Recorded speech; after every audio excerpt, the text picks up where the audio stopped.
So, you want to be a Formula 1 driver? Okay, that's simple enough. As anyone who has been in the motor racing paddock can attest to, getting to Formula 1 is as simple as saying ABC. If you had no mouth, or vocal cords, or any ability to communicate in any capacity. It sounds pretty cynical to say something like that, but there is a reason for it. It's because not all is as it seems in this game. I know I sound like a negative Nancy here, and that's because I'm a glass half empty kind of guy. But to elaborate on the issue, I'm going to run through the process it would take to get your sorry ass to Formula 1. Tell you what, my boy, you tell me exactly what you want, and I will very carefully explain to you why it cannot be. Anyway, sit back, grab some popcorn, and let me run you through the process of getting to Formula 1 stardom.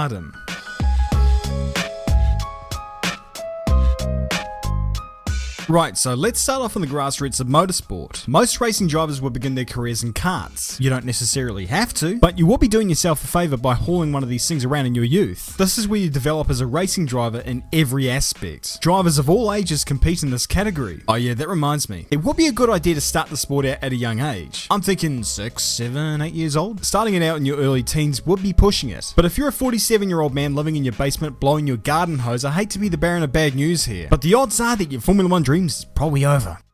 Comprende? In any case, karting is quite a cheap sport to start out in. That is until you start buying stuff. Purchasing your own cart, trolley, equipment, sets of tyres, trailer, if you need one, will start costing you 5 figures, depending upon the condition of the cart and the state of your country's economy. You start off club racing, then you get to the nationals, where you find out that some of the top drivers and top teams are spending ludicrous amounts of money for a 4-day weekend. We're talking new sets of tyres, and in some cases new chassis in every single session. And don't forget politics, because I mean, even that shit's in karting. Then of course there is the international karting scene. This is the place where some parents would fork out £130,000 for one season of racing for their kid. Is it stupid? You bet it is. Problem is, that's the reality of motorsport, and reality is kinda kicking ass at the moment. So that's what you're up against. But let's theorize that you succeed in the karting scene despite all of that. Fantastic. I guess now you'll be looking to progress into racing cars. Well, you need to be a certain age for that. Generally, 15 to 16 years old is the earliest. Now, if you're on the path to Formula 1, my advice to you would be to compete in either the ADAC or Italian F4 championships. Generally, those serious about making it to the big time compete in both series in a calendar year. Formula 4 is the first step for new racing car drivers looking to embark on a serious racing career, and was initially conceived so that yearly costs do not exceed €100,000. But this being motorsport, we're not quite at the stage yet where those intentions have been met. Generally, the drivers'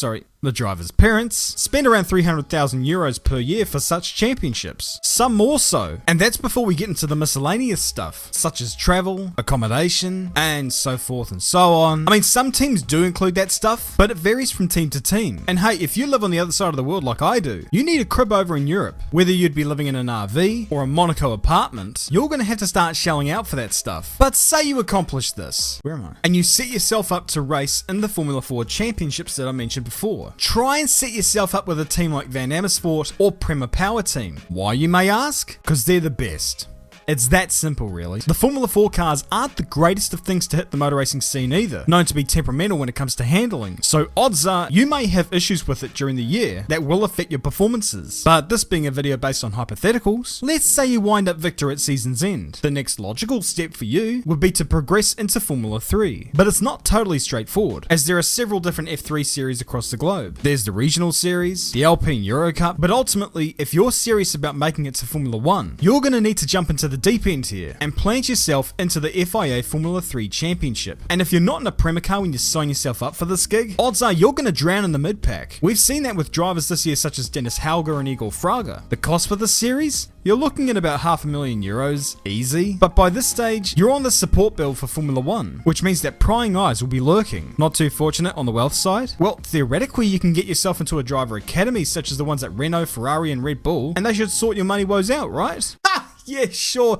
if you believe that. Very rarely does an academy solely fund a driver. The majority of those academy drivers bring in at least some amount of money to their respective teams. I know it sounds counterintuitive, but have you ever heard of the saying there is no such thing as a free lunch? Well, the same thing applies in motor racing because motorsport sucks. But let's say you're one of those 1 in a billion talents, like a Charles Leclerc, or a Max Verstappen, or a Teo Pourchaire, or a someone else. Let's say you can get an academy to fund your career entirely. Well, that's fantastic. You're now sussed on the money front. You just gotta trust that they're gonna put you in the right series. And some of these cats aren't very good at doing that. Getting back to F3, now that you've got a blank check, which let's be real is extremely unlikely, but let's theorize you do, a winter series would serve you well. Develop your skills during the off season, get some super license points of which you need 40 to compete in Formula 1, so if you include Asian F3 and the Toyota Racing Series. And those series will cost you around about 100,000 euros as a rough guideline, and those championships only last for a few weeks at a time. Add that onto the already existing $500,000 that we discussed earlier, and all of a sudden you've accumulated enough money to kickstart a well-funded indie film. But whatever, you compete in the Formula 3 series. You win the title.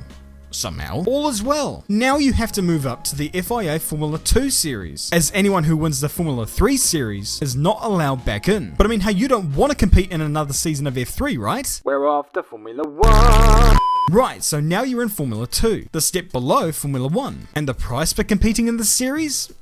1 to 3 million euros depending upon what team you're with. I mean, sure, you can get a free ride like some drivers have in the past, but unless your teammate is a rich Canadian, or son of an oligarch, or someone in deep with the Russian mafia, odds are you're going to have to fork out some dough for this venture. And besides, if those types of drivers are your teammates, you're likely going to have to be helping them out as part of your free ride deal. And depending upon certain things, you may be required to let off the throttle every once in a while if you catch my drift. What's more, no matter how good your team is, rookies typically don't fare that well in the series. So odds are you're going to be spending 2 years in the series. That will start pushing the budget in excess of 6 million euros. Seriously, this sport. However, you beat all the odds, and you miraculously win the Formula 2 title. And like the F3 series, you can't compete there again, which means the only place for you to go now is Formula 1. So how do we get on the Formula 1 grid? Well, if you want to self-fund your campaign, the last driver to do so is now paying 30 million euros a year for a seat. 30 million euros, that is double the budget of Jojo Rabbit! But hey, you're part of the academy, right? They should shepherd you into the top flight of motorsport, right? Whoa, hold your horses, girlfriend. Which one are you with? Renault, for instance, is notorious for keeping their drivers in a holding pattern and never really promoting them to Formula 1. So if you're part of that academy, you're shit out of luck. Ferrari do bring up their drivers into teams such as Alfa Romeo, but given how stacked their academy generally is, you're going to have a lot of convincing to do to get yourself into Formula 1, ahead of someone whose last name may be Schumacher, Alesi, or Fittipaldi. Or maybe you're part of that Red Bull academy. Now these guys do give their drivers a shot, although they seem picky with who they choose. But if you are part of the academy, and you do get to third base with Helmut Marko, then congratulations,